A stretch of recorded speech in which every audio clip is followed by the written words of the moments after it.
Tuna furaha sana katika Swahili House Publishers kuzindua kitabu chetu cha kwanza ambacho kimeandikwa katika lugha ya Kiingereza, kinaitwa ni The Great Debate, ambao ni mdahalo mkubwa.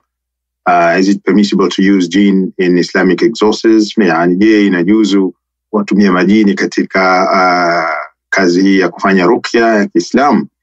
Kwa hiyo kitabu hichi kimetoka sasa na inshallah tunategemea ukizindua rasmi katika Jumamosi tarehe 11 mwezi wa 10, ambayo itafanyika, uzinduzi huo utafanyika rasmi katika msikiti wa An-Nur hapa mashariki wa London, mji wa Barking. Niliona kwamba kuna haja kubwa ya kutoa mwongozo sahihi ya swala hili la ruqya au tiba ya Kiislamu na matumizi ya viumbe hao majini. Na tatizo lipi lilikuwa ni kwamba kuna ongezeko kubwa wa maradhi yanayosababishwa na viumbe hao majini, ongezeko wa mambo ya uchawi, na pia kuna ongezeko la wapiga ruqya wanaotumia majini kwa msaada, wanaotumia hirizi na taratibu zisizo na msingi katika sheria ya Kiislamu. Kwa hiyo ni mjadala mkubwa. Mjadala huo, wapo wanazuoni wachache waliotoa ruhusa kwamba kwa matumizi finyu ya kutaka msaada kwa majini katika ruqya au katika maisha, wanaunga mkono kwamba inajuzu kuwatumia majini wema, wao wanasema wema wa Kiislamu katika tiba, katika kinga, na kukubali vile vile kuishi nao. Lakini wapo wanazuoni wengi sana, wanazuoni wengi zaidi wako dhidi ya jambo hili. Kwa hiyo ni mjadala ambao umezua utata mkubwa katika jamii za Kiislamu na sehemu zote, hata Arabuni, Afrika, sehemu mbalimbali, halikadhalika na Europe vile vile. Jambo hili linapaswa kuchunguzwa kwa uchambuzi wa kielimu ili kutizama uhusiano kati ya viumbe hawa wawili ambao katika dini tunaita thaqalani, yani wanadamu na majini. Na yapo masuala kadhaa ya kielimu ambayo wanazuoni wanapaswa kuweka wazi na kuelimisha jamii. Swala kama vile, je, kuna mipaka gani ya mwingiliano kati ya binadamu na majini?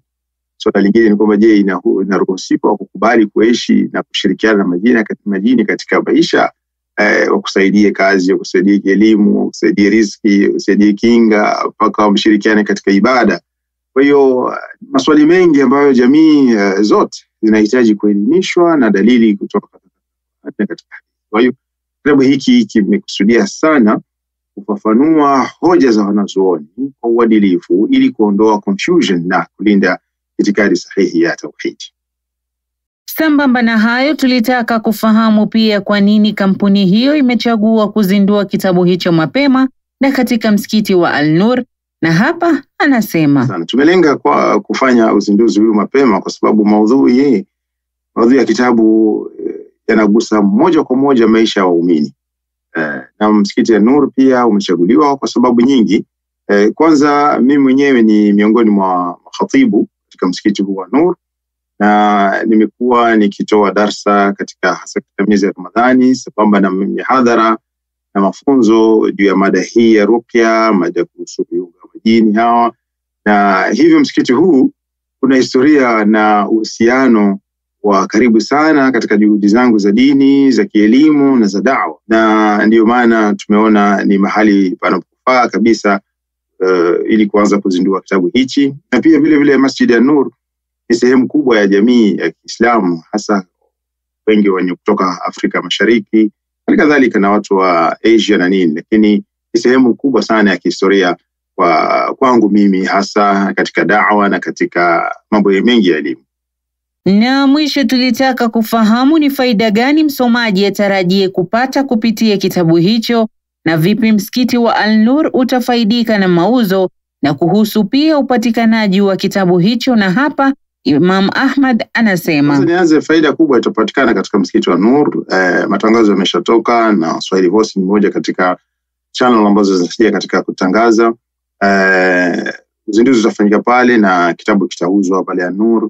Halikadhalika tumetoa kwa tangazo kwamba 20% ya mauzo yatakwenda kwenye msikiti, ni kusaidia katika shughuli za msikiti. Hiyo ni moja katika faida ambayo itakapata. Lakini kuhusu mada au faida ya msomaji katika kitabu hichi, kuna mada kuu ambazo zinajadiliwa katika kitabu hichi na faida ya msomaji. Kwanza kuna misingi ya ruqya ya Kiislamu, kujua Qur'ani na Sunna, tauhidi zinasema nini, njia pekee ya tiba. Hilo ni faida moja kubwa. Lakini vile vile faida ya kuongezeka ufahamu sahihi wa ruqya na mbinu zinazokubaliwa katika Kiislamu. Hiyo ni moja katika faida ambayo msomaji atapata. Halikadhalika utumiaji wa majini katika ruqya. Ni halali au ni haramu? Ufafanuzi wa mtazamo wa wanazuoni mbalimbali kwa hoja na ushirikiano baina ya wanadamu na majini, unaruhusiwa, na kama unaruhusiwa kwa kiasi gani. Kwa msomaji atapata faida kubwa sana kujua hatari zinazoweza kujitokeza katika ushirikiano baina ya wanadamu na majini vile vile. Hizo ni moja katika faida. Vile vile kule kujenga imani thabiti ya kumtegemea Mwenyezi Mungu pekee, kama katika mambo ya ulinzi, katika mambo ya tiba. Yote hizi ni faida ambazo msomaji atapata kwa hoja na katika Qur'ani na hadithi kutoka wanazuoni mbalimbali wa zamani na vile vile wa sasa. Kwa hiyo kitabu hichi atapata ni faida kubwa ambao msomaji atapata. Lakini kwa taarifa vile vile kwamba kitabu hichi kinapatikana katika maduka mbalimbali hapo Uingereza na Swahili House Publisher vile vile mtandaoni, na maduka makubwa kama vile Amazon, Google Books, zote zinapatikana. Kitabu hivi vinapatikana inshallah.